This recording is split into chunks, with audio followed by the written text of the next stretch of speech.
Então na figura seguinte está representado num referencial ortonormado x ou y ou um triângulo equilátero ABC.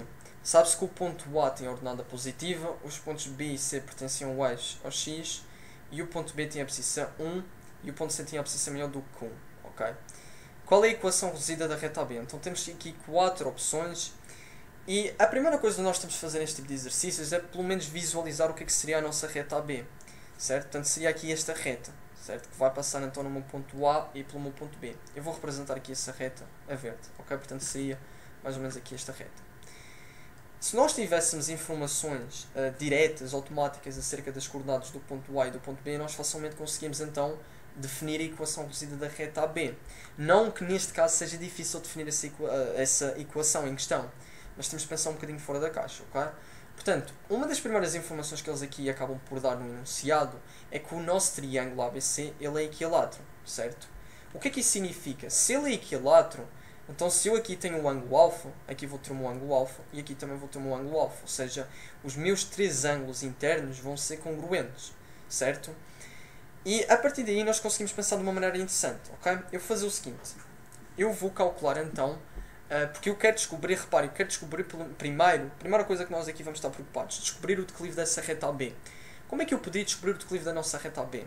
Vamos pensar, se eu tenho aqui o declive da reta AB, ou melhor dizendo, se eu quero descobrir o declive da reta AB, desta reta aqui, eu posso pensar desta maneira. Uma das formas de calcular o declive seria calcular a tangente deste ângulo em questão. E se eu conseguir descobrir este ângulo, eu consigo descobrir eu consigo basicamente depois calcular a tangente deste ângulo e fundamentalmente descubro o declive da nossa reta AB.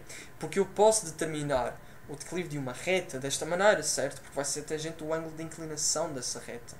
Okay? É só uma maneira ligeiramente diferente de calcular o declive. Claro que nós temos aquela fórmula que normalmente utilizamos em situações mais simples, em que basta ter informações acerca das duas coordenadas dos meus 2 pontos que pertencem a essa reta, que eu facilmente consigo descobrir o declive. Mas eu também posso descobrir o declive tendo acesso a estas informações que me são dadas no enunciado. Okay?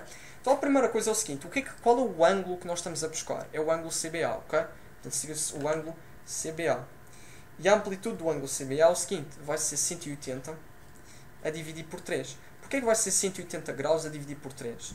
Porque reparem, se o triângulo é equilátero, como eu estava a dizer logo no início, se eu aqui tenho o meu ângulo alfa, aqui vou ter alfa e aqui também vou ter alfa, certo? Portanto aqui os ângulos vão ser congruentes.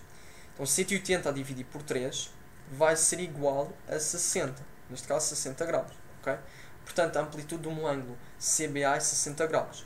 Como eu quero descobrir o declive da minha reta AB, basta calcular agora então a tangente do nosso ângulo de inclinação. Portanto, a tangente de 60 graus vai ser exatamente igual a quanto? Vai ser exatamente igual a raiz quadrada de 3. Okay? Nós, por exemplo, podemos utilizar a tabela trigonométrica, mas aqui, aliás, nós podemos até saber de cor, portanto eu aqui simplesmente coloquei de cor, mas pronto, quem tiver algum tipo de... ou não se lembrar, ou quem realmente não está familiarizado com isto, convém colocar aqui a tabela trigonométrica para averiguar isso, mas não é nada de extraordinário, certo? Calculamos então a tangente desse ângulo.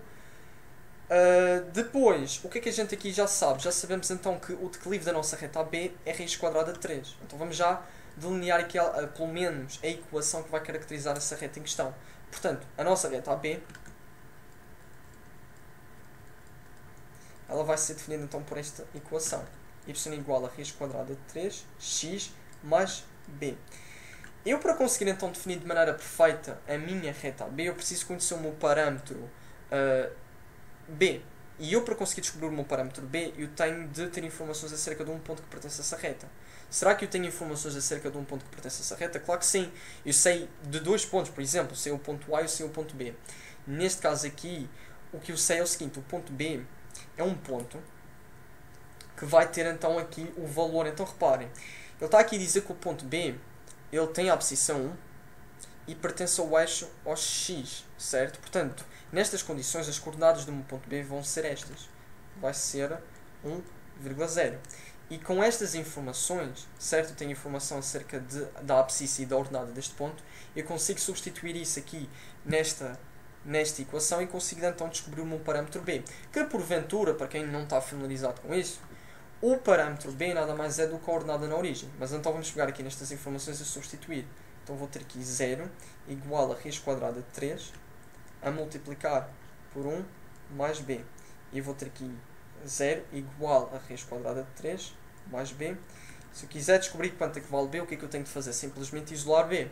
E então vou ter que menos raiz quadrada de 3 vai ser igual a B. Logo, o que é que eu vou conseguir dizer? Eu vou conseguir dizer que a minha reta AB ela vai ser definida então por esta equação. Vai ser definida por esta equação aqui que eu vou colocar.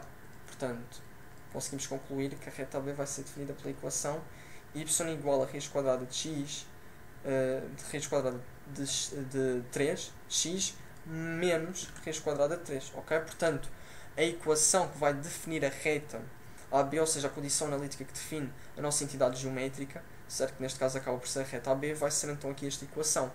Y igual a raiz quadrada de 3x, de raiz quadrada de 3, x menos raiz quadrada de 3. É isso. Ok? Portanto, nestas condições seria que a opção? Seria a opção D. Ok? Portanto, seria basicamente aqui a nossa opção D.